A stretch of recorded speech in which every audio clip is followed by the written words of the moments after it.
केंद्रीय मंत्री नितीन गडकरी यांच्या संकल्पनेतून राष्ट्रसंत तुकडोजी महाराज यांच्या भजन परंपरेला नवीन ऊर्जा देण्यासाठी विदर्भस्तरीय खासदार खंजरी भजन स्पर्धेचे आयोजन करण्यात आले आहे। या स्पर्धेत विदर्भभरातील भजन मंडळी सहभागी होणार असून राष्ट्रसंतांच्या विचारांचा जागर घडवला जाणार आहे। खासदार सांस्कृतिक महोत्सव समितीच्या वतीने 5 ते 7 ऑगस्ट दरम्यान सकाळी 9 ते सायंकाळी 7 वाजेपर्यंत श्री संताजी सभागृह सक्करदरा येथे विदर्भस्तरीय खासदार खंजरी भजन स्पर्धा आयोजित केली आहे। स्पर्धेत सहभागी होणाऱ्या भजन मंडळीला राष्ट्रसंत तुकडोजी महाराजांनी रचलेल्या पारंपरिक चालींवरील तसेच प्रबोधन आणि राष्ट्रसेवा या विषयांवरील 2 भजने 10 मिनिटांच्या कालावधीत सादर करावी लागणार आहे।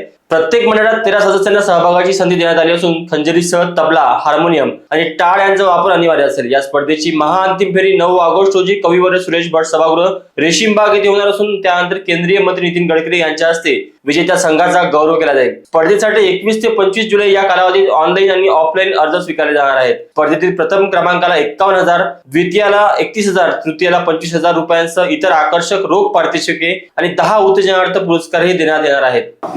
माननीय खासदार आपले नागपूरचे केंद्रीय मंत्री आदरणीय नितीनजी गडकरी यांच्या संकल्पनेतून खासदार सांस्कृतिक महोत्सव समितीने मागच्या वर्षीपासून खंजरी भजन स्पर्धेचं आयोजन करणं सुरू केलेलं आहे। गुरुदेव सेवा मंडळाचे पदाधिकारी कार्यकर्ते आणि खासदार सांस्कृतिक महोत्सव समितीचे पदाधिकारी कार्यकर्ते हे सगळे मिळून याचं आयोजन करतात।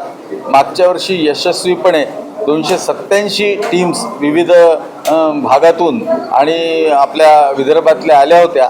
यावर्षी देखील मोठ्या प्रमाणात ह्या चमू याच्यात मंडळ जे आहेत भजन मंडळ येतील असा आमचा विश्वास आहे।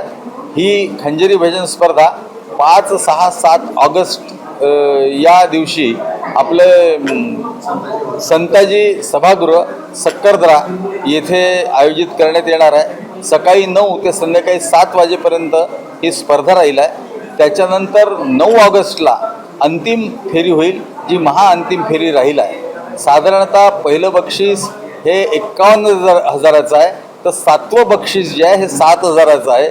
अशा पद्धतीने भरघोस बक्षीस आहे। त्याचप्रमाणे प्रत्येक जे 10 बक्षिसं जे आहे ते उत्तेजनार्थ बक्षिसं देण्यात येणार आहे, 5,000 रुपये रोख। त्याचप्रमाणे जे मंडळ नागपूर जिल्ह्याच्या बाहेरून येणार आहे त्यांना येण्याकरता 4,000 रुपयाचं मानधन देण्यात येणार आहे।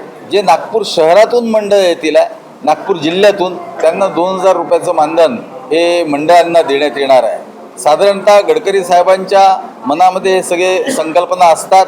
राष्ट्रसंतांचं या देशाच्या स्वातंत्र्यामध्ये फार मोठं योगदान आहे। मुलांना चांगले संस्कार व्हावे याकरता त्यांचं फार मोठं योगदान आहे। पर्यावरणाच्या दृष्टिकोनातून फार मोठं त्यांचं योगदान आहे आणि म्हणून ते आपले राष्ट्रसंत म्हणून त्यांनी जे काही संकल्पना मांडलेल्या आहेत त्या पुढच्या पिढीमध्ये संक्रमित व्हाव्या या दृष्टीने आदरणीय गडकरी साहेबांनी हा इनिशिएटिव्ह घेतलेला आहे आणि ते सगळं आयोजन यशस्वी करण्याकरता आमची ही सगळी टीम जी आहे ही कार्यरत आहे। किती मंडळाचं स्थापन आता होईल ना, मी मागच्या वर्षीच सांगितलं। आता उद्यापासून तर 25 तारखेपर्यंत एनरोलमेंट होईल आहे। ऑनलाईन आणि ऑफलाईन दोन्ही राहणार। लोकवाहिनी मीडियासाठी सचिन झुडापे यांची रिपोर्ट, नागपूर।